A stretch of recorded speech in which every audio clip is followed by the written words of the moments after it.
Groete, that is greetings to our listeners on this special episode of Over Underrated with me, Babs, and my co-host, Fran.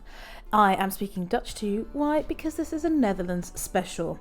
I have invited one of my close friends, big musical influence from my youth, Lieselotte Smets, who is a Flemish lady living in the Netherlands, and she's come with 10 underrated Dutch bands that she thinks we would enjoy, and so would you.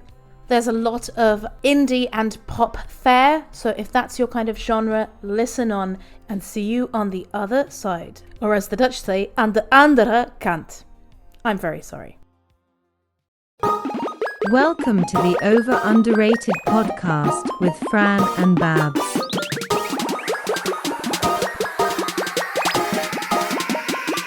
Is it over or underrated? Welkom bij onze nieuwste aflevering in Nederlands speciaal. Woo! Hi Fran, that was my best Dutch, and of course I apologise to all our Dutch speakers. I can see our special guest absolutely pissing herself in the background. How are you, Fran? Hello, everyone in the Netherlands and beyond. I am fine. I've been watching a bit of the Women's World Cup today. Apart from football, have you been listening to any new music recently? Yeah, I've been listening to Georgia. She's been dropping singles. Love Georgia. She's got a lovely early 90s vibe. She's great live. So I'm looking forward to that album being released soon. How about yourself? Just before, have you seen Georgia live? I did. In fact, she was the second ever artist to see after lockdown. And the first one was obviously S Club Party. Nice. When I say party, I mean two. Tina and Bradley. Oh dear. But she followed them and was, I didn't know, but she did live drumming and everything. So yeah, she... Yeah. So I saw her supporting the Kills in cool. VK in Brussels. And that was a really great show because I liked her as well. I already knew her from her first album, but it seems like she's breaking through maybe a little bit more now with the album coming out as well.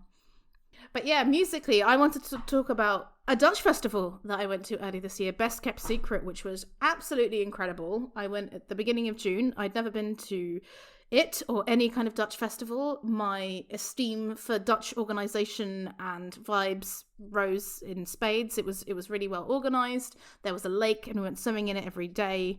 When it's 30 degrees, it's great. And what was quite interesting was because it was at the beginning of June, I feel like I saw a lot of bands that were on then at Glastonbury and other places before. So my highlights were, I would say, Young Fathers and Billy No Mates and Christine and the Queens and Sudan Archives, for example. And I think all of those, or almost all of those, were at Glastonbury and then got the hype afterwards as well. So it really feels like the first festival of the summer. So yeah, highly, highly recommended if you want to make it over to the Netherlands. But we're not alone today. We have a guest who, in fact, I went to Rock Vector 2008 with, friend of the podcast, Lieselotte Smets. Hello, Lieselotte. Hi. How are you doing? What music have you been listening to? I am good, a little bit tired after day's work, but otherwise doing fine. Recently, I think I've probably listened to the new Nothing But Thieves album the most, which I wasn't instantly smitten with, I must say.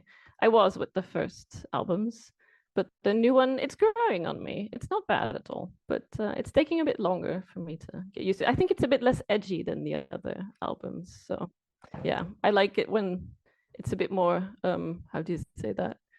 Versatile, I suppose. Yeah. The first albums are a bit more going in all sorts of directions, and then this last one is a bit more just generic rock pop, which is fine. But yeah, it's just it's still their sound, but it's not as edgy, I think, as the rest. But yeah, it's growing on me. It's definitely not a bad album. You like Nothing But Thieves, right, Fran? I like. Sometimes his voice is a bit too theatrical for me. Sometimes he seems to try a bit too hard. But I know I do. So when he brings his vocal down a bit, I do enjoy a couple of singles. I have heard the new single. I didn't realize it had an album out, so I should probably give it a check. Well, you say it's not very good. I'll probably check it out anyway. No, it is very good. It is very good. Do go check it out. He's a bit like Matt Bellamy, isn't he, in his vocal style? Oh, Fran, what a person to bring up, because in my facts about Lieselotte, so Lieselotte and I have been friends. I had to think about this Lieselotte for over 20 years. Or A long time, yes. a long time. We sat next to each other in French class in school in did. Luxembourg. And while we are doing an episode about the Netherlands, Lieselotte is Flemish, so originally from Belgium. And we bonded over our mutual love of Muse. And Lieselotte was such a big Muse fan that she was, in fact, a moderator on their website. So yeah, Lotte, do you want to talk about your love for Muse and estimate how many times you've seen them live? Well, actually, I saw them just, 2 weeks ago? I've lost count of how many times I've seen them. I would guess it's around 20 times. Nice. But yeah, how did you manage to be a moderator on the website? So in the early 2000s. By being very, very obsessed with them. And also spending a lot of time on their forum. I guess I knew the right people on the forum who managed it, and then they were asking for new people to become moderators, and I said yes, please, and they agreed. So at one time it could actually have landed me something quite nice, because they were inviting all the moderators to one of the gigs in London, but I was 17 or 18 and it was on a school night, and no, my parents were not going to let me go to London on a school night. Even though... Definitely not by myself, and they were not going to take time off from work to take me. So. Although I think maybe when we were 17, me and you did go to London with your mum, which was a lovely experience. So a shame that it didn't match up with seeing Muse. What was when you think about forums, and I think you think about Twitter now, were there any kind of annoying trolls, or was it mostly civil?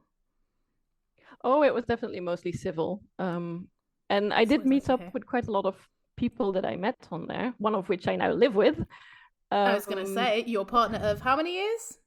I'm not very good at counting. 17, I think. It was 2006. So if you count back, that's 17 years, right? Nice. So we did meet up with people from the forum, and they were all very nice. I've lost touch with most of them, but yeah. But the one key person. Yes, I did keep him, and I will keep him. Okay. You're hearing that, Martin? She's going to keep you, all right? So there we go. But yes, why are we doing the Netherlands? So, Lieselotte, you've lived in the Netherlands now for, I'm going to guess, 10 years? A bit more, yeah. Well, on and off. I moved here in 2008, and then I spent another couple of years studying in Belgium. But yeah, on and off since 2008. But yeah, as a teenager, actually, I don't think I ever really listened to any Dutch music, and well, at least not any indie or alternative rock music. There was probably some music out there in other genres that the Netherlands is famous for, like the Venga Boys.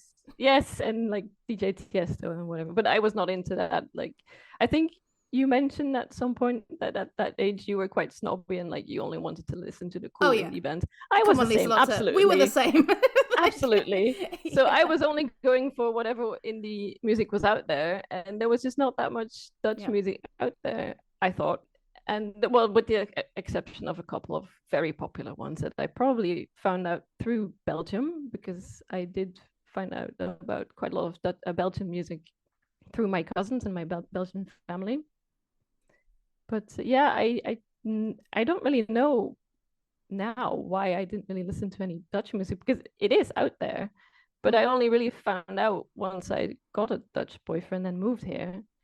So, and I think actually right now still there's a lot of Dutch music that's not known outside of the Netherlands. And well, now I think that's really a shame. I didn't think that back when I was a teenager. But now I think really a lot of people should know more music from the Netherlands, because there's a lot out there. Even today, I found out about more bands that I didn't know. So it's still growing, and there's just so much out there. And a lot of it's really good. So there's stuff out there for people to listen to. Absolutely. For sure. So the list that you made, I knew one band, and that's because I saw you in February and you told me about them. But Fran, I don't think you knew any of the bands, right, from the list? No, I'd never heard of any of the 10 songs, and I shared it with my one Dutch friend, and who also had never heard of any of the bands on the playlist.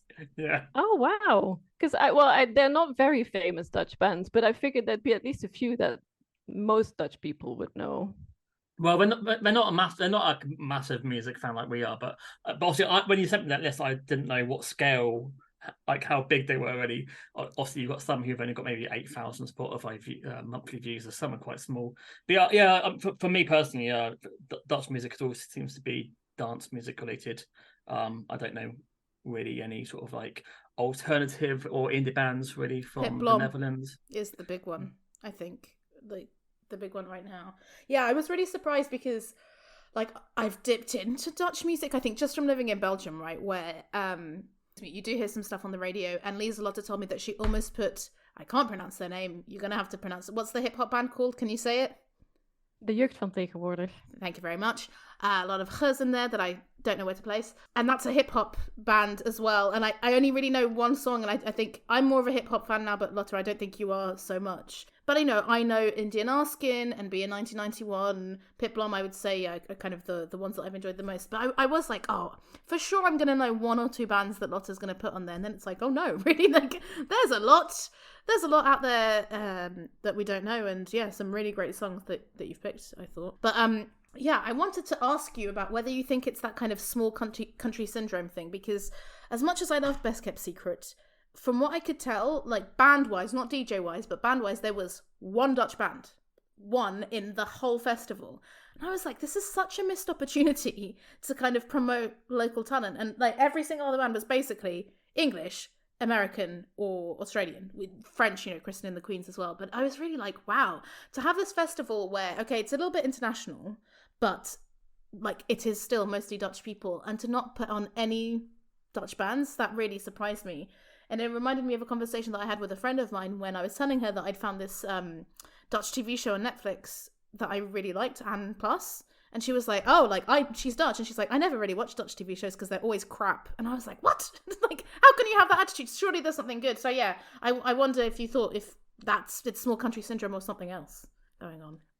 It could be, although I have been to a few festivals where they have had a lot of Dutch bands. So Okay. Generally, do you know the Lowlands Festival? I have heard of Lowlands, yes. That one will generally have at least quite a few Dutch bands.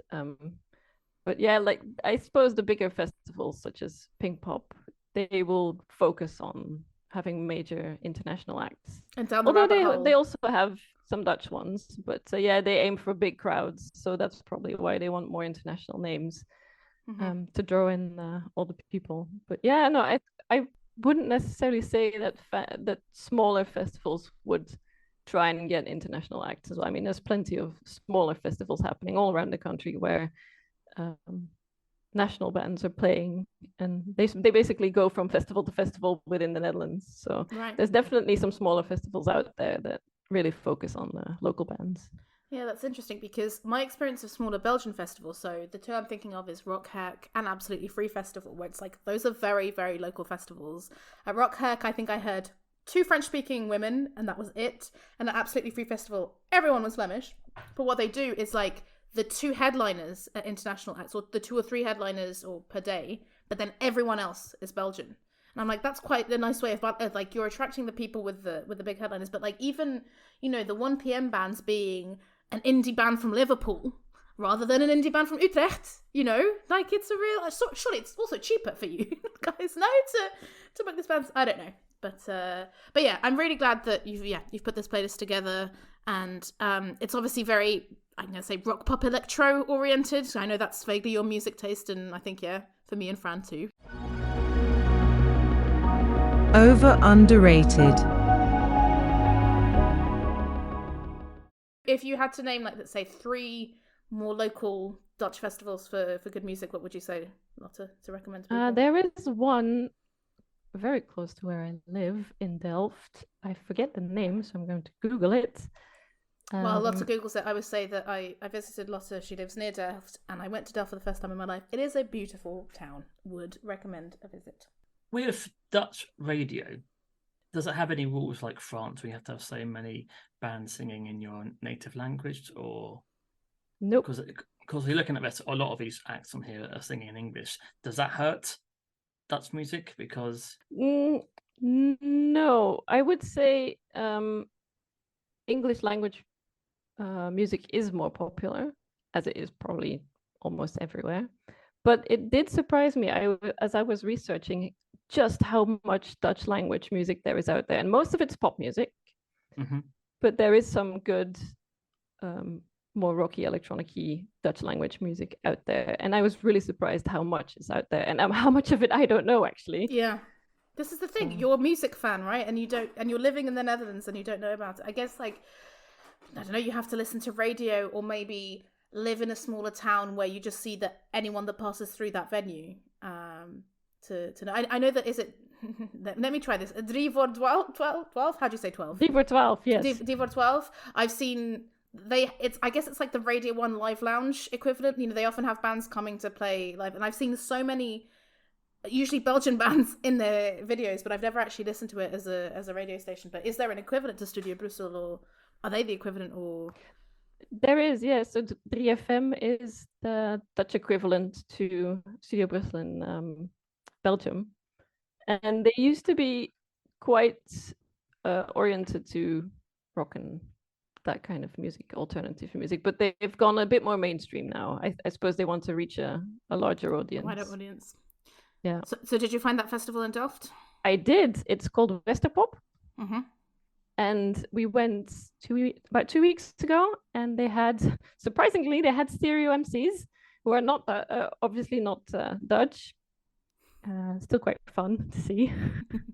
But they had all the other bands I had never heard of, and they were all Dutch bands.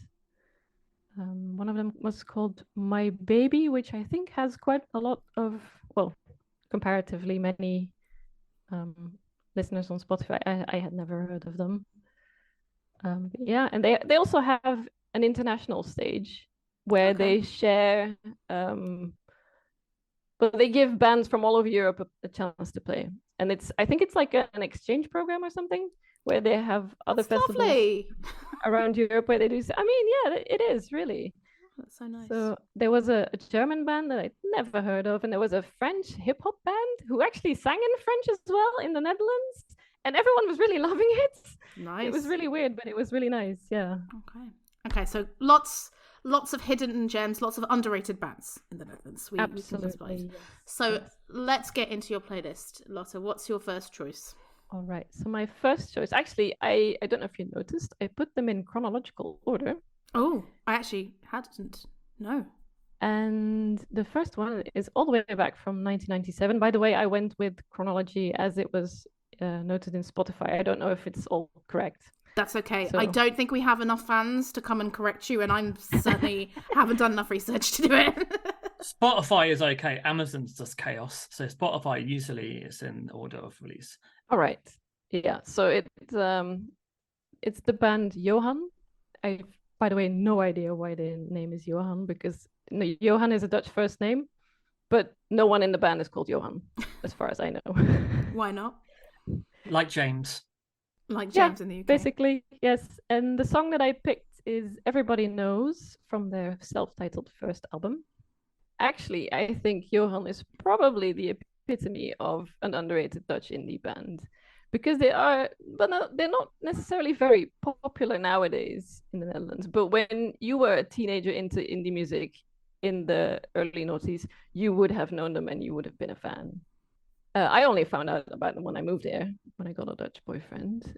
But in 2008, there's an influential Dutch music magazine that made a list of the 100 best Dutch albums, and one of their albums ranked number 4.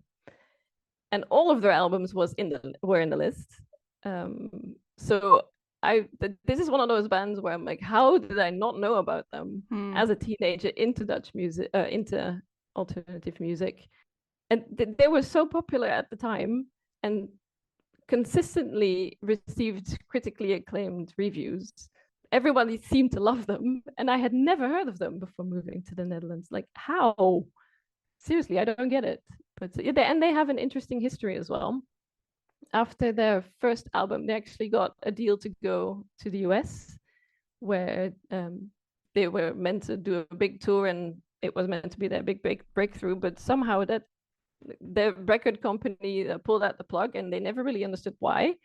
So they came back to the Netherlands, and Jacco de Greeuw, who's the main guy in the band, other people have left the band, but he's been like the main figure in the band, and he got a major depression after that happened in the US, obviously, because they were going to go to the US to make it, and then suddenly, without a proper reason, they were sent back home. And then after he thankfully got over that depression, he wrote the second album, which became even more popular in the Netherlands than their first one. So it's been, even after that album, they've had quite a tumultuous time, I think, because he's been dealing with the recurring depression, which is also why their albums have taken quite a long time to come out. So there's quite large gaps between their albums. I think it's probably 5 to 6 years each time. But they've had rave reviews almost every time. And there's actually, I think there's another album meant to come out later this year. I was going to say they're still together, right? They're still going. Yeah, they are. I think so. The singer Jaco de Geo is the only one who's still in it. Yeah. Everyone else has either left or gone back and then left again. Yeah. But the reason I picked this song is just simply because I like this one the best. Okay. So yeah, it's a bit louder, I think, than most of their other stuff. Fran, what did you think? Does everyone know, or are you left in the dark? Sorry. Well, I'm a fan of a pun. Keep them coming. So we previously discussed a band called Teenage Fan Club. Yep. And this to me sounds exactly like Teenage Fan Club. I didn't actually realize the year, so I guess the 90s would be the same era. But yeah, with the power pop, like it's got like a breezy melody that I enjoy, kind of forgettable lyrics. It kept my interest, but at one point it starts to sort of grind down. It goes acoustic, and I was ready for something to then happen, but it doesn't deliver anything at the end. So I was waiting for a surprise, and it didn't end with a surprise. It was a bit of a letdown. But yeah, I enjoyed it. But I listened to Oceans, and I think I prefer Oceans. Is that their biggest hit in Holland? Because that's the top song on Spotify. I said Holland. I mean Netherlands. Sorry. As somebody who's brought up in the UK for the first 30 years of my life, they call the Netherlands Holland. Listen, I think I've seen even Dutch people do that. So it's okay. Yeah. Okay. It depends on where you're from in the Netherlands, but yeah, it does happen. It's only the last 10 years suddenly football has now changed it to the Netherlands. So it's like, I need to convert my mind. Yeah, similarly to Fran. So when it started, I was like, oh, this is a bit more, let's say, twee. I thought I wouldn't like it, but it has nice flourishes that I appreciated. So I really like the harmonies. I like it when the kind of unexpected heavier guitars come in. And it sounded to me almost like the contrast the guitars have in Just by Radiohead, where you've got Johnny Greenwood going, and then everything else is kind of calmer. So it sounds very much of its time. But yeah, I listened to it 3 times, and I was like, this is fine, but I didn't save it. And actually, I think maybe it might be the song I liked the least on the playlist, so you will see my enthusiasm rise. I didn't hate any songs on your playlist, which doesn't surprise me because I know you fairly well in your music taste. So I was like, well done, Lotte. You've put some good stuff on here. But yes, I wasn't expecting a sound in the Netherlands like this in the 90s because I just don't associate this sound with the Netherlands. But of course, it would filter through because the Netherlands is a very, let's say, Anglophile place, and you know, with get British TV and get British music. So why wouldn't they have a band that sounded like other similar bands of the era? So yeah, I saw that it was Seymour Stein who listened to their music and really liked them. So he was the guy who was, I think he discovered Madonna or something. So I was really surprised to see his name pop up in relation to this. And yeah, it's such a shame. That must have been so difficult, like to think like, wow, you know, this Dutch band, we're going to break America. There's interest there, and then for it not to happen, that's a real tragedy. So at least, you know, I guess they have the comfort of being big in the Netherlands, but it is a shame that they're not better known outside. Yeah, absolutely. Yeah. What you said about the song Oceans, I think that one's from the second album. I'm not entirely sure. I'm very bad with chronology between bands. It's okay. We Google a lot during the recordings, Lotte, so don't worry. It's the 2006 album. Oh, right. So that's the third one, yes. But the second one, I think, is probably the one that on average gets the highest ratings from everyone. And I think the most famous song from that one is called Tumble and Fall. But it's all in the same genre. So. Okay. Yeah, I saw that it said that their influences were the Beatles, Crowded House, and the Byrds, and I was like, oh, okay, like separately, no, but together, I see what they're doing there. So yeah, I think if you like that kind of thing, you should check Johan out, who is a band and not a person. S7E3 just reminds me of another band, but I couldn't really work out what is the sound of the Netherlands. You know what I mean? Like when you listen to maybe like Swedish indie, they all have a similar sort of vibe. I can work out, okay, that sounds very Swedish. Then that sounds like it's from America. That sounds like it's from Australia. But with this playlist, I couldn't really work out what's the most popular vibe in the guitar arena for Netherlands. Maybe there isn't one. I was just going to say, it made me think that there is a Dutch pop sound, because some of the poppiest songs on here remind me, and apologies that I actually can't remember your opinion on Eurovision, but reminded me of some of the entries that the Netherlands has put forward for Eurovision, where it's like, it's not Sweden, but it's not a million miles away from Sweden. And every now and again also, the Netherlands love to put in a country western song in Eurovision, bafflingly, that I don't understand. Going to say that it reminded me also of the article you sent me earlier this week, where they said that the Netherlands is very good at imitating other countries. So I think that's what might be going on. That's what might be going on for guitar music as well. They don't really have their own sound, with the exception, which was also noted in that article, for, I suppose you could call it comedy music. The Dutch are very good at comedy, and they do comedy in musical form very well as well. But yeah, most of that's in Dutch, so you would have to speak Dutch to appreciate it fully. Interesting. The article, which I realised I forgot to send to you, Fran, sorry about that, is there was a Guardian article earlier this year which picked like the top 10 Dutch songs, and the next pick actually is one of the picks in that list. So yeah, Lotte, what's your second choice? Yeah, so my second choice is a band called Betty Serveert, which is also not a name, by the way, with their song Smack, which is absolutely not their best known song. They are interesting in that the singer was born in Canada to Dutch parents and then moved back to the Netherlands at the age of 7. But apparently her first language is still English, and she's really struggled with the language barrier once moving here. But yeah, so they sing in English, obviously. I had to look up what their name actually means. I mean, literally, I know what it means. It means Betty serves. But apparently, they were named after a Dutch tennis player whose first name is Betty. And Betty serves is just, it means, it's the announcement of who is going to serve next in a tennis match. So it means Betty to serve. And she actually wrote a tennis guidebook, which is called Betty Serveert as well, the Dutch tennis player. So that's what they're named after. I had never known until last week. But yeah, they're also consistently ranked very high up on these Dutch lists of indie music. I did know this song when it came out in 2003, but that's only because it was on a compilation CD from Belgian radio station Studio Brussels. No idea why it was on there, but it was, and I really loved that song, so I picked it. It's also the last song I picked to go on the playlist, because I had chosen 9 songs, and there was one from 97, one from 2013, and the rest was all 2019 and later, and I thought, no, this can't be true. I mean, there's got to be something that's older than that. So I went looking, and then I stumbled across that compilation CD and I thought, yes, I'll pick that one. But yeah, the famous song that they have is called Palomine, from the album with the same name, which is their first album that they released in 93.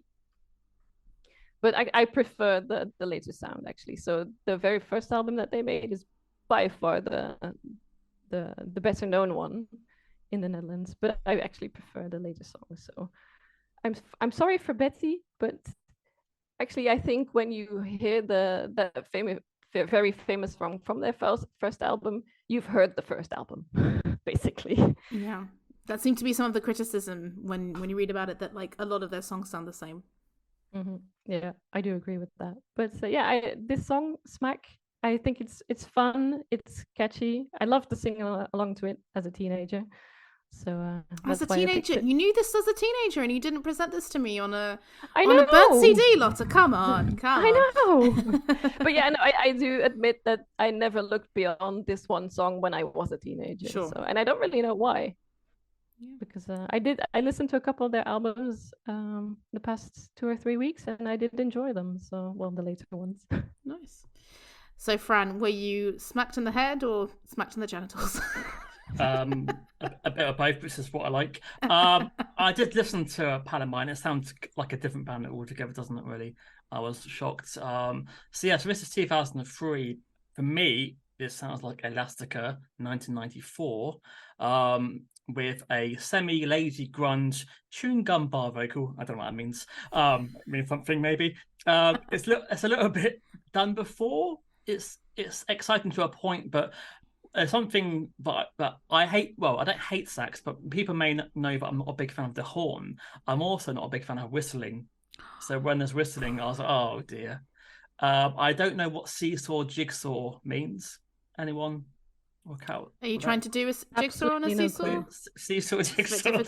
You might need like a lap tray or something if you're. But when this playlist ended, Spotify instantly played me "Wake Up" by Elastica. So even they. Even they, I think, hang on, I know what you like.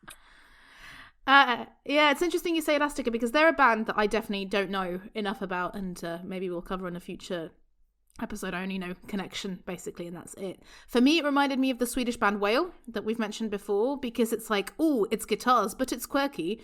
And as it continued, it felt a bit whole-y, but, kind of calmer whole. I adored this song. I thought the smack in the middle was really catchy and just stayed in my head very quickly. I very much enjoyed the whistling and the whispering and the different harmonies and how there were just noises coming in at any one time, which seems to be a bit of a theme of the...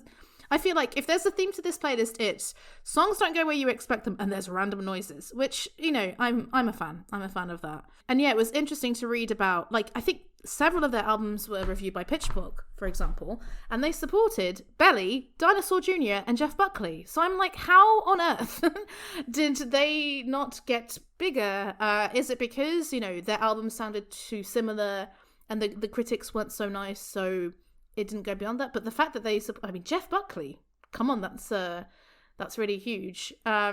And yeah, in the Guardian article, the Guardian said their debut album Palomine was a high point for European guitar music in an era dominated by the US and the UK. And yeah, I think, okay, I haven't listened to it, but I thought this was really catchy, and I thought, oh, this would be like a perfect soundtrack for an American indie movie. And actually, some of their songs have soundtracked The OC and My So-Called Life, which makes sense. But yeah, again, to have that kind of more of an international reach than Johan, right? To be touring with these British and American stars, but still, I guess, mostly being in the Netherlands, it really surprised me. Were they supporting those bands in Netherlands, though? Maybe they were. I didn't go and check. I did not go on Setlist FM or whatever the equivalent is. How could you? I'm sorry. I've let you all down. Guys, write in if you know the answers. But moving on to your third song, we are now venturing... Well, I don't know. I've put synth pop psychedelia, but what's your... How would you label your third pick, Lieselotte, and what is it? Actually, that's not a bad description. I was going to say that most of the stuff he does, and the artist is called Jet Rebel, is actually more jazzy, bluesy, soul-ish. Okay. But his most famous songs are just up-tempo fun. Well, I'm going to call it generic pop music, but that doesn't do it justice, really. Generic for you is a positive word, apparently. No, really. So his better known songs are just these really fun songs that you can sing along to as well. But the one I picked, which is called Should Have Told You, from his double EP the first one that he did release back in 2013. It's an album track, so it wasn't never a single. But I think it's more of a crossover between these jazzy songs that he has and the more popular, fun, up-tempo ones. And I think it's a nice showcase of his voice and emotion that he puts into his music, because you can really hear that in the jazzy songs as well, but then the jazzy genre is just not really my thing. I prefer the faster songs. Amen, sister. Amen. Me neither. But yeah, I thought this was a nice crossover. Have you heard of this guy? Oh, I guess you haven't. If you never heard of this guy before. Fran, what did you think of Jet Rebel? Nice name. When you think of Jet Rebel, it's not his real name. Suffice. Yeah, it doesn't really live up to the name, this song in particular. This is kind of more of like a retro 70s vibe. It's even got the vocoder. It's a little bit of Stevie Wonder, a little bit of MOR radio. It's a touch too repetitive for me. But what I did find interesting is that he's producing the next Hall & Oates album. What? Yeah, that's insane. Also, Hall & Oates have an album coming out. What? That's my. I mean, obviously this is from Wikipedia, but it's too random for someone to make up, surely. And he seems to be quite into production. He's a big analog fan. He doesn't believe in digital. I did check out Louise and Do You Love Me at All, but it seemed a lot more instant. I said, you can imagine those being a hit. I think they've got like 4 million plays on Spotify. So obviously he's quite a big star, I guess, in the Netherlands. But this track didn't really do a lot for me. But I do like songs from this playlist. I don't hate anything, but for me, this is not the best track I've heard so far. Babs? Yeah. I think actually, I agree with you, Fran. So going back to the numbers, it was interesting because I also noted that his songs have millions of plays, but actually he only has 40,000 monthly listeners. So I was like, okay, there's some passionate fans there. Again, I didn't dislike. I quite liked the groove.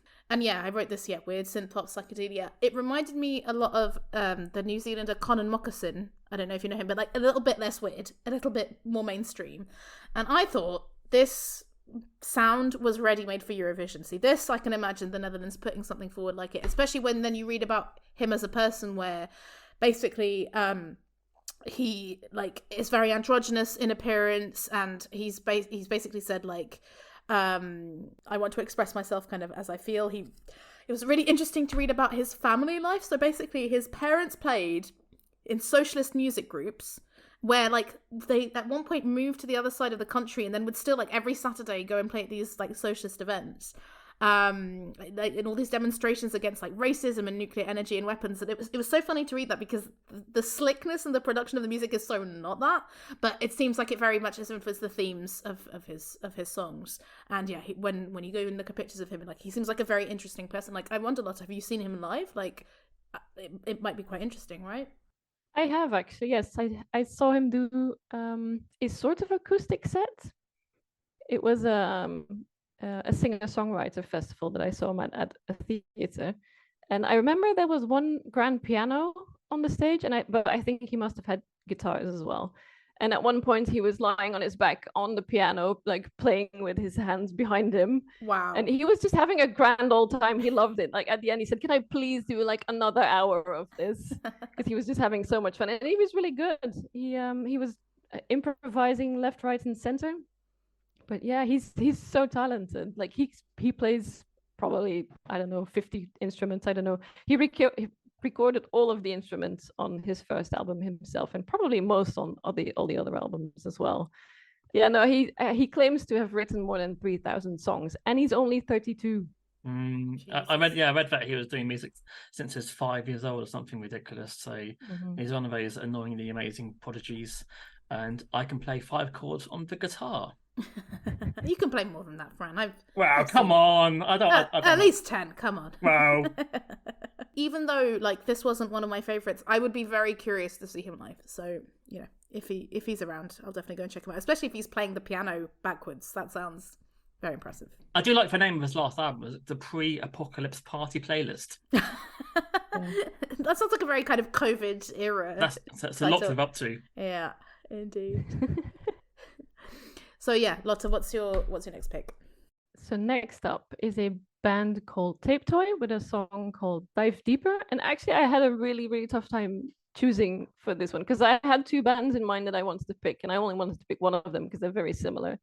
And the other band is Oat, which is spelled And how do you spell that? E-U-T. Thank you. Yeah, of course it is, because Dutch and E sounds. Why make them easy for us foreigners to understand? Yes.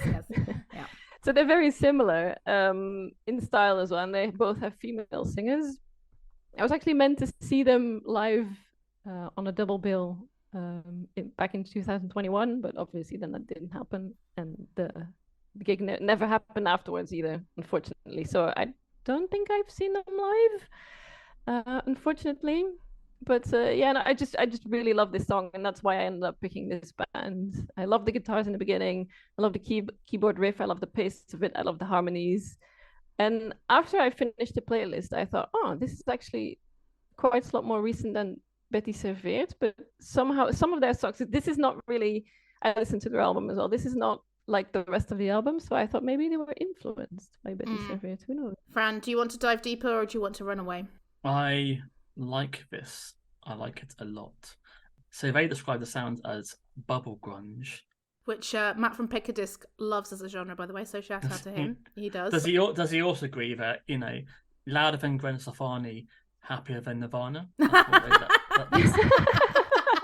That's a great tag. I did not see that. I enjoy the Toy Key Devo sound. Big fan of that. It's got a little bit of Britpop in there with fuzzy guitars. I can hear Blur, I can hear Supergrass, I can hear Ash. Apparently this is the first song they ever wrote. So pretty good first try. So this is my favourite so far, and I also enjoy Sick Sick. So I will check them out, and I was shocked to find out they have less than 5,000 plays a month.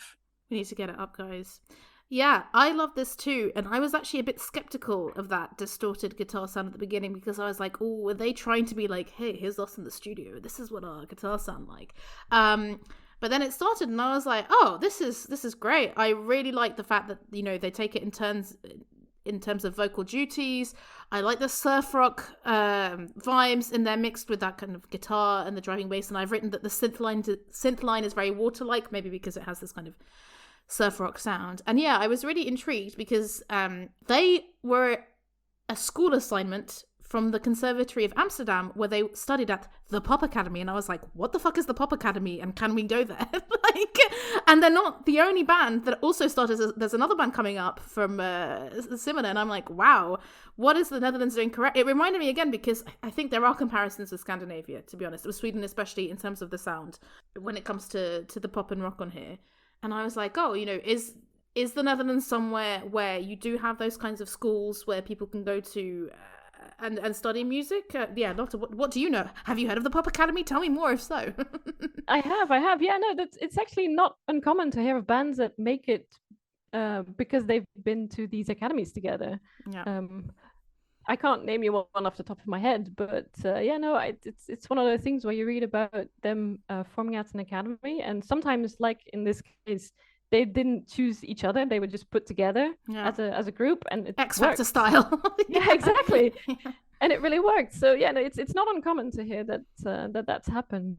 See, the only British band that I can think of recently where that happened is Jockstrap, who were studying at, I can't remember which music school in the UK, but I feel like those are not stories that I hear very often. And like I said, another band coming up later also were kind of a school project kind of thing. Well, in the UK, we have the Brit School, which is obviously where the Cougars came from, and Katie Mellower. But it's also more acting, right? Like also... it's a bit more fame. As my own reference, which is 40 years old. But yeah, although we had a former guest, didn't we, who taught at British Institute of Music. That's Ben. That pushes a lot of people into the music industry from Brighton. Yeah, but I guess maybe because obviously a lot of the information here was in Dutch, and Fran and I made good use of the Google Translate, or actually quite a few Wikipedia articles were in English, and I'm like, this is a very wise move, because if you want to kind of push your band, translate it into English.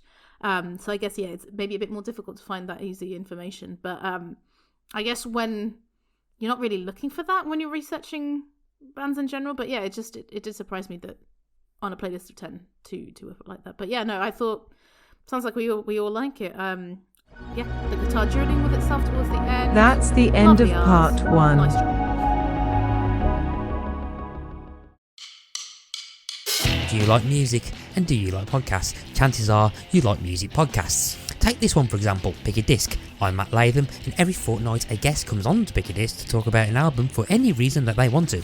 They'll talk about the album as a whole, we talk about songs, we talk about any personal stories about the album, and if they've ever seen the band live, and all sorts of other crazy tangents. And if at any point any of that made you want to listen to Pick a Disc, then you can find us on your podcast apps of choice, or on the Facebooks and Twitters and Instagram under Pick a Disc. We're also on the We Made This Podcast Network on WeMadeThisNetwork.com, and on Twitter at we_made_this.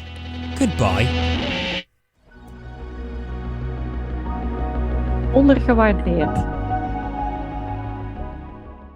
what's your next pick, Lotte? All right, up next we have a band called Banji, and I only today found out that that's Japanese for all-encompassing. And I picked their very first single, which is called Listen. And I was really surprised with the number of monthly listeners they have on Spotify, which is in July almost double what they had in June. So in July it was almost 130,000, and in June it was 65,000. So I'm wondering if they are touring and playing festivals and winning over souls. You would hope so. Yeah, they're not actually that big in the Netherlands, I feel. So I'm wondering if they're getting international attention. But their Spotify bio mentions that they sound like the Dandy Warhols, which I thought was quite accurate.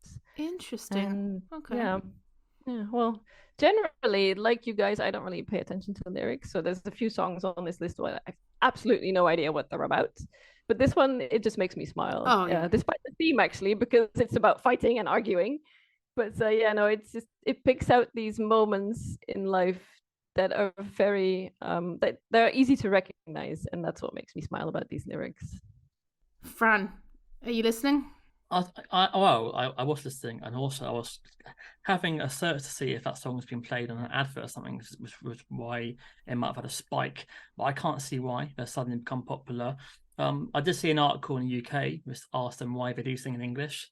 And I guess, like most bands, they said, all the music we grew up with was English, so it makes sense. We've tried to use Dutch lyrics, but we'll keep that to one side maybe later.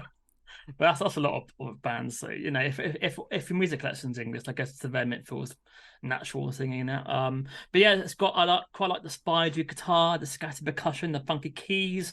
I thought maybe Beck a little bit, and then Modern Beck. Yeah, and then maybe Junior Senior with that hyperactive indie pop sound, as I was thinking. So yeah, I quite enjoy this. But Baz, what's your thoughts? I really love this, in part also because of the lyrics. I really like how the fact he says, "When you tell me I'm a dick," and it's very badly bleeped out, like you can still hear him clearly saying dick, but it's bleeped. My what does this sound like? I thought it sounded a bit like the Austrian band Bilderbuch, who I think I mentioned to Fran before, but Lotte, I don't know if you know them, but I highly recommend them. It's one of those bands massive in Austria, but I have never heard anyone non-German speaking mentioning them. And I think I might have an answer to you as to why they're suddenly bigger. But I don't know when they did this, but they did an after show set for Vampire Weekend, and I just went to look at the cities of the Spotify playlist. Number 1 is Los Angeles and number 2 is Amsterdam. So they have more listeners in Los Angeles and Amsterdam. Denver is 3rd, Seattle is 4th, and Rotterdam is 5th. So that makes it seem to me that, maybe they've gone to America, maybe they've done South by Southwest or something like that, where that also really, really helps. Because initially I thought, actually, they're signed with Pius, which is a Belgian label. And I think this song or one of their albums was recorded in a studio down the road from me. I realized in Excel near the university, and I was like, oh my god, like a Pious band singing in English that I haven't heard of. But no, I loved it. I loved how his voice is so dispassionate against the synths. And again, as with Betty Servit, where smack in the middle got stuck in my head, the don't talk, just listen, I thought was really, really catchy. Dandy Warhols, though, yeah, I feel like it depends what era of Dandy Warhols, but I need to listen to more of their songs to see. Did you watch the video for this by any chance? I did not. Tell us, what's it like? It's really funny. It's but it looks like they were just looking for an excuse to have a food fight, basically. Nice. So they're just throwing food at each other, and there's also some very 1960s vibes going on in the video that I didn't really understand. But they seem to be just having fun throwing ketchup all over each other. It's quite funny. So which makes sense given that one of the lines is, "And I embarrass you in restaurants," right? So. Yeah, I suppose. Yeah. I thought it was very relatable. Like you said, picking out the life moments. I embarrass you in restaurants. That leaves no room for dessert. You tell me I'm the worst for just asking what the problem was. They're staring at us like we're a circus show. Just leave, she said. We'll finish this at home. Ooh, cutting. Mm-hmm. Cutting. Yeah, I also really like the sound effect on blow. Very good. Yeah. Has anyone ever had a food fight in real life? I've never met anyone.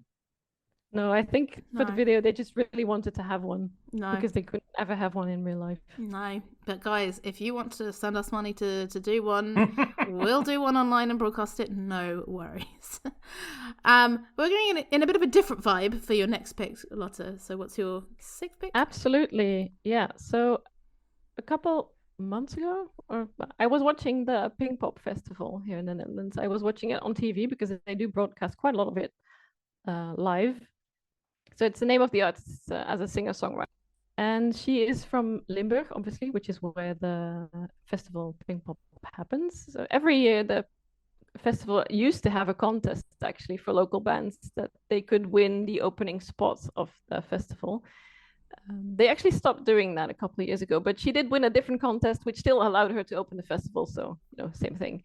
But so I saw her on TV and I went to look her up and I thought, wow, this is really a different kind of sound. I've not heard any Dutch band sound like this in the Netherlands. So that's why I picked this. I really like this song as well.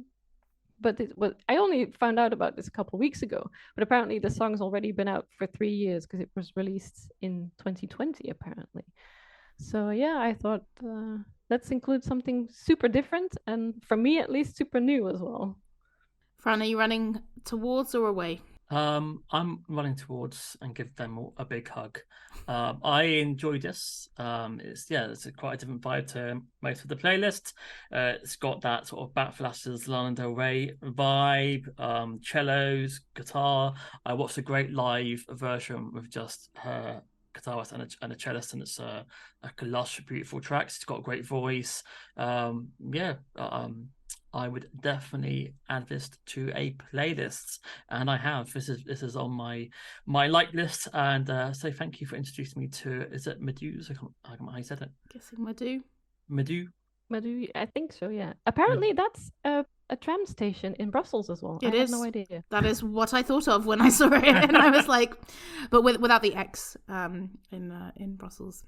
I wanted to ask you, Lotte, did you pick this because you are also a runner? In part, yes, I did.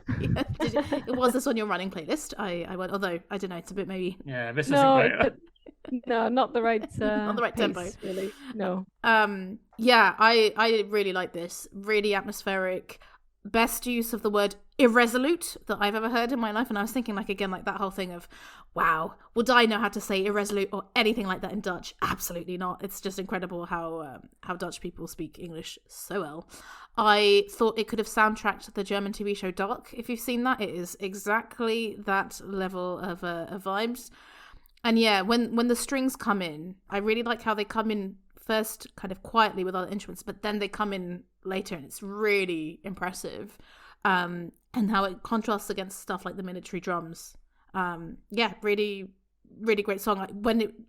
Right at the beginning, I was like, "Ooh, it's a quieter one," but no, I thought it was really good. And I saw from her website that she's playing live in Spain and France this summer. So I'm like, oh, that's really great that she's doing kind of international festivals as well. And she studied not at the Pop Academy, but at the Rock Academy in Tilburg. Lotte, what is the Rock Academy? Tell us more. Can we go there? What is this? I've never heard of such a thing. Oh, sign me up. Yeah, it's a real life school of rock, basically. Oh my god, Tilburg is. Yes, I've just been to Tilburg for bloody Best Secret Festival. I need to go back. Why did I not do a stop off there? But yeah, interesting that the she's from the School of Rock, and this is the least rocky out of all the songs you chose. Yeah, yes, true. The definition of rock has expanded into a bit more dark wave. So your next pick, Lotte, is the only song in Dutch on this list, so Tell us more. I instantly knew I wanted to include something in Dutch, and there were two songs that I had a very hard time choosing, and they are actually both at least partly COVID inspired. So the one that I did not pick, I still wanted to mention them. Of course, it's a really good song by an artist called Fokko, and actually, yes, that is his real name. How are we spelling that? Fokko. Okay, interesting. The song is called Karen heeft geen corona, which means Karen doesn't have COVID.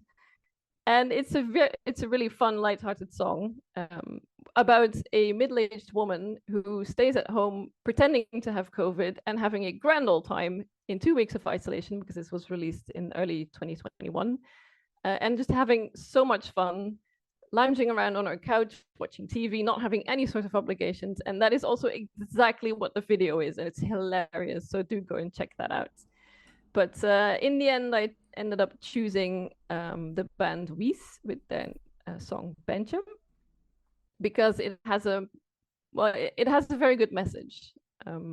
They were already working on the song when, at one press conference during COVID, one of those weekly press conferences where the Prime Minister would announce whether things were shutting down or whether things were opening up again. And at this point, there was a lockdown that was just about to end. So things were opening up very slightly, but not everything was opening up. And he said, this is a major disappointment for sectors that are not reopening, the cultural sector. But of course, you can just rehearse with your band as usual. And the word that he used for band is bencha, which is the diminutive of the word band. So literally, it means little band. And you might use that for an amateur band who has absolutely zero professional ambitions. But he used it in such a way that it seemed to refer to all musicians. So in that context, it's just really condescending. And people use it actually quite a lot to refer to professional musicians, which is just not very nice, because they're serious people who are really working to earn an income. And people, it sort of just assumes that people do this as a hobby and don't expect to be paid for the art that they make. So when he used that word, the Prime Minister, it rubbed them up the wrong way, and they were not happy, because they were already felt that they weren't being taken seriously. And then he used that word, and they were like, okay, this is just the final piece of the puzzle, and this is the song that is just going to be our rage against being seen as amateurs. So yeah. And I really like this song. It's got such a good message, and it's probably my favorite song on the playlist. It's really heartfelt, and it's short but not sweet. It's quite spicy, I think. I really like that they sing in Dutch as well. So they only sing in Dutch, which I think is quite a feat in the indie scene. But yeah, it's a good song. Did you Google what the lyrics actually mean? I did, and I even understood the first line. I was so happy. I was so happy. I was like, "Horacha," that means "how are you?" And yes. Band means band with ch. So yeah, I was very proud. Yeah, so the song is basically lines that people tell them, and then they get so sick of hearing. So it's like, "How's your band doing? Are you famous yet?" As if like being famous is the only reason of being in a band. But yeah, so I really like the message of this, and it's just really short. And I'm actually. I do like their other songs, but I wish more of their songs were like this one, because it is their loudest song. So just to check, you mentioned that you wanted us to watch the video, right? Because that's how you heard about the song. Is the speech that the Prime Minister is giving at the beginning of that video? Because there is like a speech in Dutch. Is that what they Yes. Yeah. So that is the Prime Minister riposte. Yeah. Okay. Yeah. So it is really what he said. And so the video it starts with that audio clip from the press conference, and then they play the song clearly at a music venue.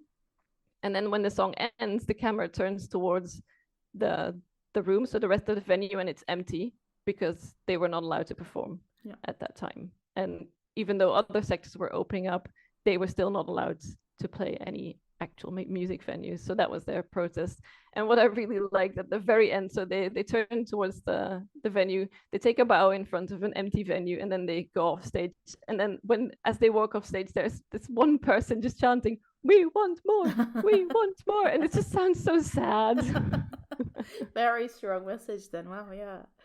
Fran, did you like this band or bancha? It's nice to know that it wasn't just the UK who are fucking over musicians during COVID. Because, Boris Johnson didn't support anyone, and then obviously we had a campaign telling people in the arts to get into IT. So, fuck off your band or your art you've been in for the past 20 years and, become an IT technician, because, that's what matters. I found out what it's about, and I did listen to other tracks, and Well, I can't speak Dutch, but here we go. Soms is het te laat. Yeah, that's not bad. Yeah. I really enjoyed that track. So yeah, they do sound quite different. I thought when I first heard this was kind of like a brash 90s grungy, bit Wolf Alice machine gun drums, repetitive to the point. I enjoyed it, so I was ready for a similar vibe, and yeah, they seem to change per track. And I mentioned to Babs that they've done a Dutch version of Creep. They did, which is quite ballsy to convert it to Dutch, and it's brilliant. And like, yeah, I was blown away by how great it was that only 3 of them can create that sound. And I think that was on that radio show you're mentioning earlier. Yeah. But yeah, I enjoyed it. That's what 1.5 minutes protest song. Why not? Thank you very much. I had to say thank you very much in Dutch, by the way. Thank you, Val. Thank you, Val. Thank you, Val. I basically broadly agree with the both of you. I would just say, when I saw that it was 1:07, I was like, well, I guess this is Lieselotte's punk song. And then it wasn't, right? It was more garage rock. But the way it goes through the motions, how it starts with just her beautiful voice and some guitar picking, then it gets really noisy, then there's even a piano line that comes in that I didn't mind, but the cherry on the cake really for me was that bit at the end where, all the noise, all the instruments go away, it's just the band harmonizing and you hear a tiny bit of xylophone and it's very like clinky, and I thought that was so funny because it's like the message that they're trying to make come across as so like in your face, but then have this like lovely little harmonizing and some xylophone.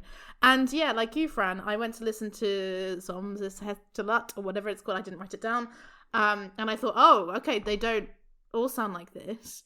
So I was like, okay, well, I'm not going to go much more into this. I'd rather wait till Lieselotte comes. And then literally 15 minutes before coming on here, heard the Creep cover and I thought, wow, because yeah, not only like it sounds great in Dutch to me, it's not a language I know particularly well, but it sounds good. But the loud quiet that they managed to achieve is really good. They're clearly very good at this, very good at kind of modulating emotion and drive. So yeah, Lotte, is there any other song of theirs that sounds like this, do you know, or not really? Most of the songs are not like Benja or Creep, I would say, but there is some variation in there, and there's quite a nice ballad in there that I remember. And if you want to, because you mentioned this was going to be my punk song, I did come across a punk band that I didn't know before when I was doing research, and they made me laugh so much. It's all in Dutch also, but they're called Hang Youth, and they have, I think they have songs, probably the longest one was 1 minute, and the shortest one was, I think, 10 seconds probably. And there was one which was called We Hate Spotify, but please don't kick us off. Nice. There's one called I Would Give Away My Kidney to stop Mark Rutte from becoming the Prime Minister a 4th time. Well, they got their wish. So yeah. There was another one, I think the name was Shell is a Fine Company. Oh dear. Hoping that's with tongue in cheek. Yeah, if you are into punk, do go check them out because they made me laugh so much. Sounds great. I mean, yeah, as someone who has, let's say, learnt Dutch on and off, that is the best way to do it. I would also want to give a shout out, actually, before I forget. The only Dutch-speaking artist that I know more of and I have seen her live is S7E3 de Visser. I would really recommend her, even though that's more of a synth route than a rock route from what I've seen. But there's a really great remix of a song, Nartor, which is fantastic. And now that I mentioned it, I can add it to the playlist. Hooray. And we're coming up to your 8th pick. Lotte, what's your 8th pick? Yes, indeed. Well, I think this is by far the most popular song, at least in the Netherlands, of the whole playlist. They have almost 1 million monthly listeners. It's a band called Sommieu. The Dutch have a thing for French names, so clearly most people will have absolutely no idea what it means, but they love French names. So I picked the song Multicolor simply because I absolutely adore this song. It's quite poppy, folky, but I love everything about it. It's cheerful. It's got a wonderful message of accepting people the way they are. It's like a rainbow, and that's what they look like on stage as well. They're like a rainbow on stage. There's always someone, at least with sparkly clothes. The singer usually has sparkly trousers on. There's pink, blue, green, everything's on there, and I just love it. Everything about it. I've heard it a million times. every time I do hear it, I just can't help but sing and dance along. I imagine you hate this, Barbara. Well, I can go first if you like. So when it started, I was like, oh God, this sounds terrible. I thought the beginning with the piano and the synth strings, it sounded a bit to me like Primal Scream, which I wasn't expecting. But the colours dripped into my brain. I think he has a great voice, and it is cheesy as hell. But I embraced it. Like, I was just like, like, Som Yeo have got me. I didn't save it, but I actually don't mind it anymore. And it reminded me a little bit, Fran, of The Ark. Like a popular version of The Ark. But yeah, I wonder if you will like it more than me, Fran. No.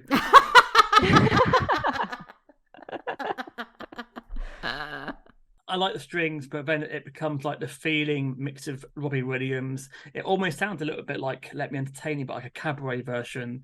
It's a little bit Eurovision. It's got pop hooks, but it's a slightly bit too wet for me. I would dance to it because I love a bit of a dance, but I just think it's not amazing production. I feel like there's a better song in there, but it's not pushing the right elements to the forefront. So I think if it had a remix, it would help.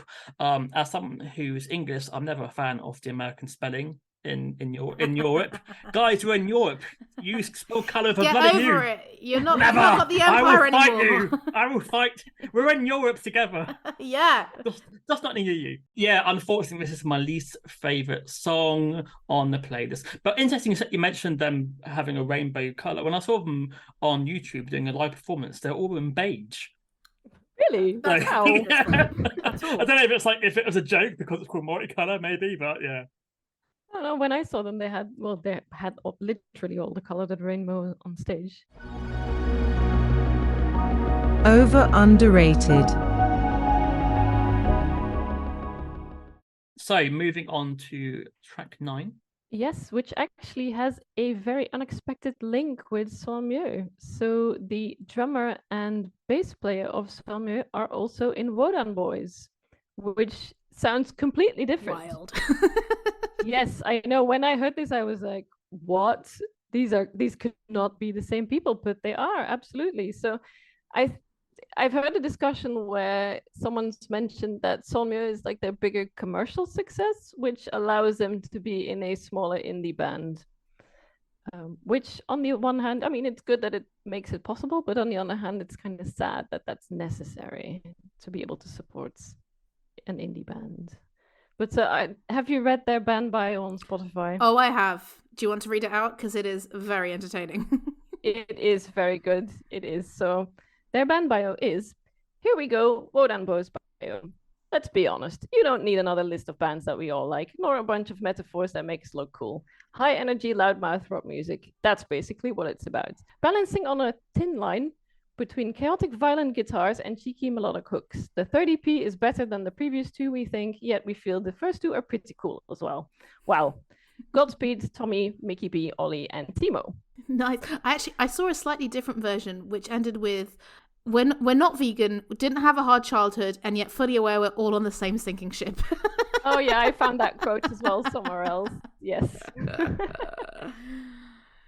It's nice that they haven't paid for PR. Because, it's nice to have the real band coming through, isn't it? Yeah, clearly they're doing their own PR. But yeah, PR is for Som Yeo, not for Wodan Boys. Yeah. Yes, yes. Yeah, I had a hard time picking just one song, by the way, because they have so many fun songs that I could have easily picked 3 or 4 other ones. But yeah, so the one that has up to now been the most popular is Bells, which in one Dutch indie radio ranking where the listeners could vote on the 100 best Dutch songs this year, they ranked number 12 with this song, and it was the highest entry this year. So I was really glad to see that they're, maybe picking up on some success for the indie band as well. It is a bit of a lad song, this one, but I think it fits within that comedy genre within the Netherlands, where they're kind of taking the piss of lad songs as well.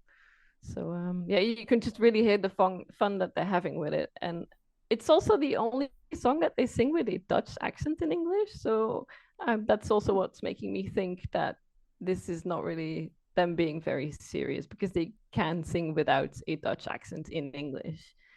But yeah, and at one point they shout 1, 2, 3, 4 with a very, very thick The Hague accent in Dutch. And The Hague. Okay, yeah, that's where they're from. Okay, so that just made me laugh so much. I liked how they started it in Dutch in the middle of a song in English. Yeah, and it is with a very thick accent, so it immediately made me laugh, and I thought, okay, no, I really have to pick the song because it's just so fun. Do you like a Dutch band singing with a Dutch accent? No. Okay. I know Lotte, you have opinions about, let's say, Dutch and Flemish accents, because I remember Lotte explaining to me that Studio Brussels, which is the kind of main alternative Belgian station, apparently, correct me if I'm wrong, Lotte, but they use a High Dutch accent. So it's an accent that like no one in real life actually uses. It's more like the posh in schools, so it sounds very unnatural, and that's why you don't listen to them, right? Yeah, indeed. So the way they speak on that radio station is just how you would get taught Dutch as a foreigner, but that's not how people really speak. Okay. Most people in Belgium will also have a regional accent, but the people at the radio station do not. They're told to not speak with a regional accent. Like RP for England. Like that BBC fake voice from the 50s. Okay. It really surprises me. It's probably not as posh, but it's just not how people speak in real life. It's just not very natural, I would say. I think that's such a shame, because like Belgium is such a small country, and that is the kind of joy of it. One of the joys of it is like there are so many different accents. I remember a Belgian colleague telling me a story that his parents lived in villages 8 kilometers apart, and when like the mother was introduced to the dad's parents, it's like the grandmother knew what village she came from, like even though like this is so close, and yet there's these regional differences. So what a shame to kind of flatten it out. Although, is it kind of the anti kind of parochialism of Belgium movement? I don't know, but I still feel like you should talk how you speak in real life. I can tell that's them being themselves, of they putting on like the sweaty, like sort of like bounce around yoik sort of look, or what. They probably are putting it on a bit more than they would normally, but I don't think they're necessarily mocking people from The Hague. They're just, being lads. lads. Did you like it, Fran? Lads. Yes, I did very much. I'm a big fan of bands who have a single, the same title as a band, like Talk, Living in a Box, and the album as well, which is Road and Boys too. And yes, and Dupe. This is a lot of fun, a lot of sweaty fellas. It reminds me of like the Gang of Four, a little bit Idols, post-punk rock and roll. I like it. I would be a Roden, or sorry, is it a Roden boy? A Roden boy for one night before I return back to be a Spice Girl again. So yeah, those are the two extremes. It's like Barbie and Oppenheimer. It's yeah. So Lotte, this is the one band I knew because you'd recommended specifically to me Bells by them, and I'd listened to it and I liked it and saved it. Yeah, I really like this because I like how it's, sort of garage noise rock, but it goes a bit more, I didn't say melodic, but melodious in the chorus with the trying to change my mind. And then the way that the bass suddenly starts arpeggiating, don't know if that's a verb, I really enjoyed it. But it did remind me actually of kind of Belgian noise rock. I feel like if you'd have told me that like A Millionaire and Evil Superstars, someone like that, this was an earlier song, I'd be like, yeah, fair enough. Yeah. Yeah. I can see what you mean. It's not a million. It's not totally, but it's not a million miles away from that sound. There's also I could not name you a different Dutch band that sounds like this. Okay, so that might also be. They don't sound Dutch, I think. And then they're not from Limburg, so they can't pop down to Belgian Limburg, where all the bands I just mentioned are from. So yeah, that doesn't tally. Would I be very wrong to say it has a similar sound to The Witch Doctor by The Start? Or... Oh, The Start. Oh, yes. I love The Start. They were the Dutch band at Best Kept Secret, by the way. The Dutch band. Yes. Yeah. Yes. They played all 3 days, right? They did, and I saw 1.5 equivalent. On the first night, they were last after Chemical Brothers, which was very intense. The second day, they were on very early, which I'm thinking, that's a bit unfair to them. And the third day, my one criticism of Best Kept Secret was they had this stage. I've forgotten the name now because it traumatized me so much. But basically, it was like a bunker or something. It was a very long tube where basically you could only see the bands if you were in the first 5 rows. Otherwise, you couldn't see a thing. So I actually started avoiding bands that were playing there because I'm like, I'm not gonna enjoy it. But yeah, the Stadt, I think the Stadt can go a bit more weird than electronic, but I think they are a similar level of weird, Fran. I agree. And to your final track. Yes. So my final pick is the band The Vices, which is one of the bands I immediately knew, okay, they are going on my list. It was very hard to pick a song, but I immediately knew, okay, yeah, The Vices really have to go on. They work very hard. I mean, there are no lazy musicians, but for them, really, I'm always blown away by what they do. Like when COVID happened and everything was closed, they were like, "There's an empty theater here, so we're gonna play it anyway, and we're just going to live stream the gig." They host their own festival in the city of Groningen, where they are from, and they started out with just hosting their own festival in Groningen. But now they host it in 4 cities in different countries. Like in different countries. Wow. A festival across different countries. Seriously, like, and it's an opportunity for them to give a platform to other bands, which is really nice. They do play it themselves, but I don't know if they always play it themselves. So I think that's just really nice. And it's just something else that a band can do. I did end up picking a very quiet song by them, and actually this is my protest against what they call the Dutch disease, which is talking during gigs.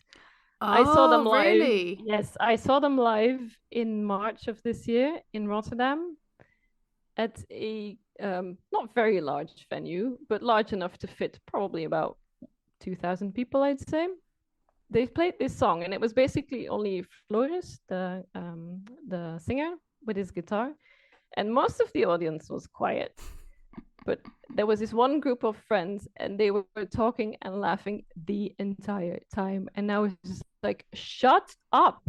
This is a quiet song. I cannot believe that Floris did not hear that this was going on, but he was too polite to say anything.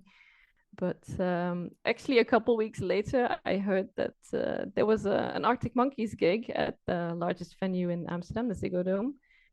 And during one of their quiet songs, there was a lot of talking happening as well. And he actually said something, and rightfully so, I would say. I mean, I wasn't there, but I heard the recording of when it happened, and he was really like, why are you talking during my gig? And I mean, come on. It is true. Just shut up. Everyone's paid to be here. So, pay attention. People want to listen. And if you're going to be talking during this quiet song, I'm not going to be able to hear this. So this is my passive-aggressive protest against talking during gigs. Because Bab says that the Belgian audience are pretty poor too. So well, yeah, but in Belgium it's almost the opposite. In Belgium they're emotionless. They're emotionless, and that's what annoys me, because it's like you will be very close to the front and being like, "I'm with my people. Let's all like jump up and down," and then people will just be standing there, like sometimes arms crossed. And for me, the biggest sin. This is the Belgian sin for me. You have to tell me more about Dutch disease, by the way, but not clapping. People don't clap at the end of a song. And I'm like, people don't clap? It's the most basic. And it's like, okay, if you're holding a drink, sure. But like, no, they really like, there are people who go to gigs in at least this town. I can't totally generalize sort of Belgium, but in Brussels, there are people who go to gigs and they stand near the front and they don't clap. And yeah, I've mentioned this before, but I'm mentioning it again. I was at a Peaches gig. And I was about 10 rows back, and I was just, but I wasn't doing anything crazy. And a girl tapped me to be like, "You're dancing too much." And I was like, "This is a Peaches gig. Go stand further back. Are you mad?"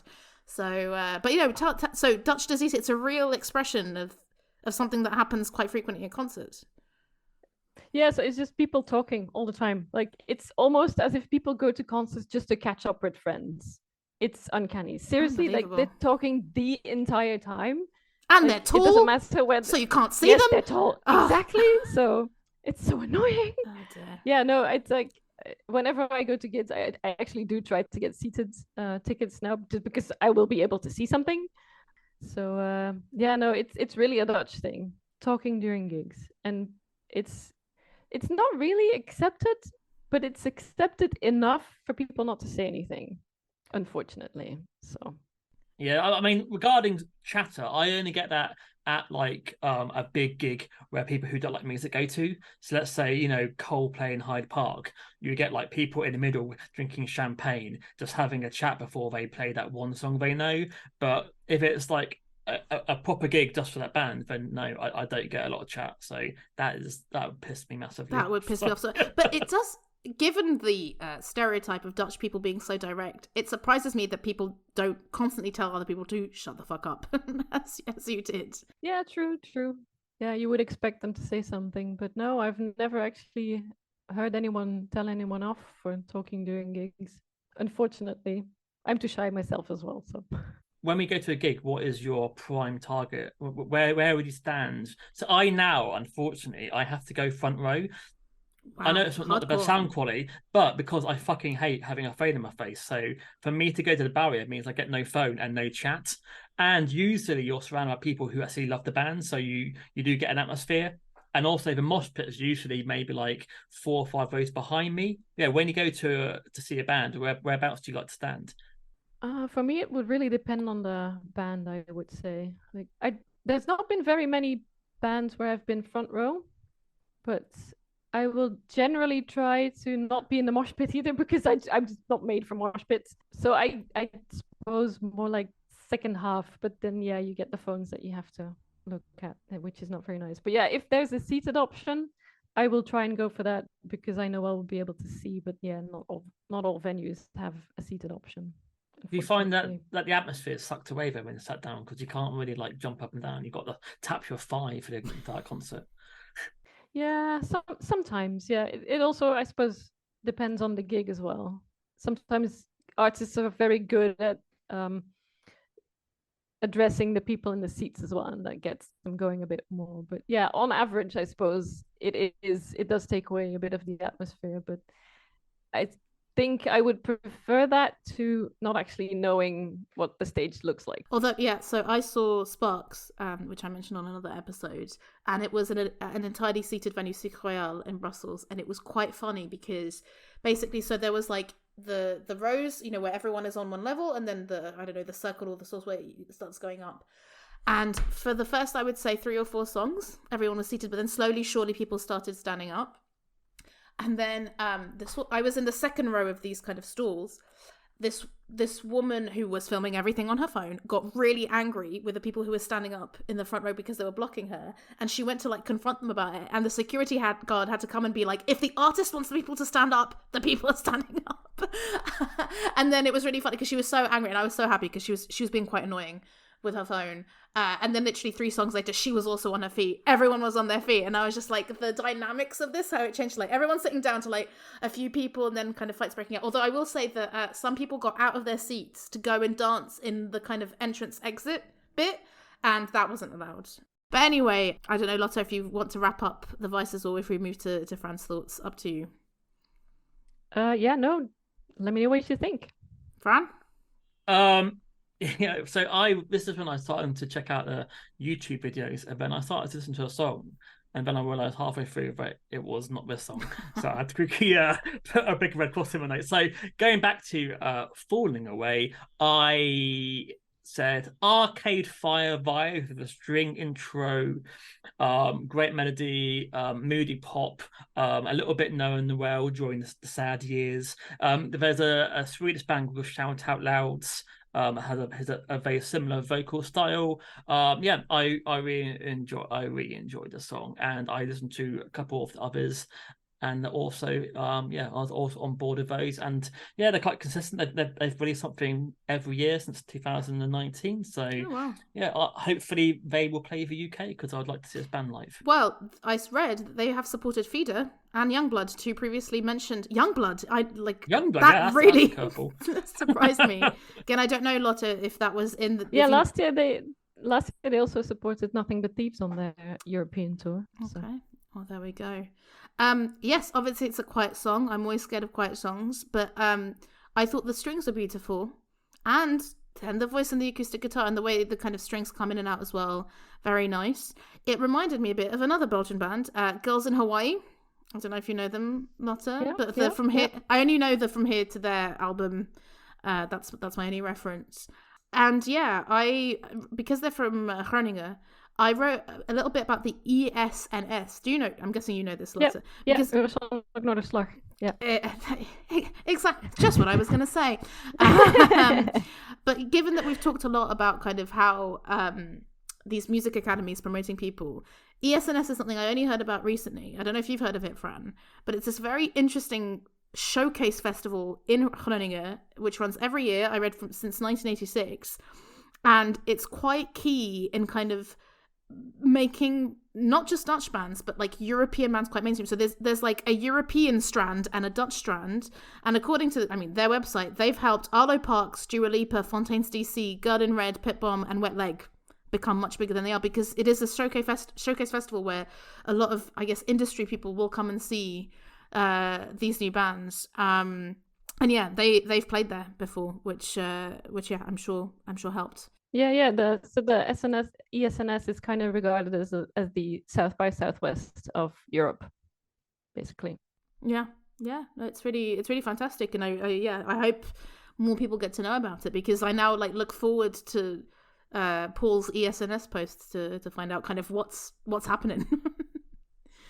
So yeah, quiet but nice, I thought. Not one of my absolute faves, but I liked it. What are your favourite venues to go to in the Netherlands? Good question. There is Het Paard in The Hague, which is sort of like the Ancienne Belgique, I want to say, in Brussels, I think. Mm-hmm. Similar capacity, similar layout with stalls on the side.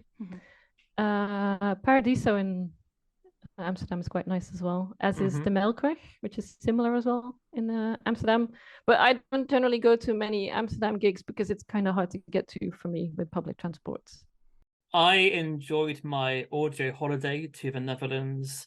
I came back liking at least 5 new artists, and I will venture further, definitely into Devices and to Tape Toy and Woden Boys. So thank you for opening the door to Netherlands indie rock. Hopefully you'll let me know some other bands when you come across them. Absolutely, yes. Lotte, thank you so much we've done the Belgium. We've now done the Netherlands, so we just need to do the Luxembourg now to make the full Benelux set. I think I could do a 10-track playlist of Luxembourg songs, but that's, I think. Oh, really? Yeah, well, as in, I definitely could not. With research. I would say, off the top of my head, I maybe know, know and know the songs 3. So thank you for helping us complete that first section. And who knows, maybe you'll be back in future. And have a nice week. See you. Tot ziens, as they say in the Netherlands. Tot ziens. Tot ziens. Tot binnenkort. Tot ziens.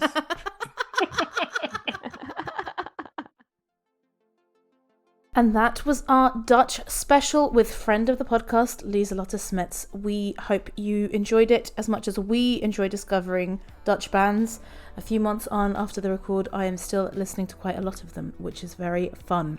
If you think Barbara, Fran, Lieselotte, you have missed out on a ton of good Dutch bands, well, get in touch, guys. We're still on Twitter or X or whatever the hell it is today at OU Music Pod. We are on Instagram at overunderratedmusicpod, and we're on Blue Sky also at OU Music Pod. You can also email us overunderratedmusicpod@gmail.com.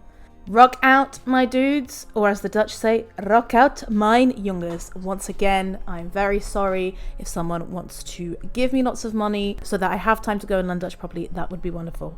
Tot ziens!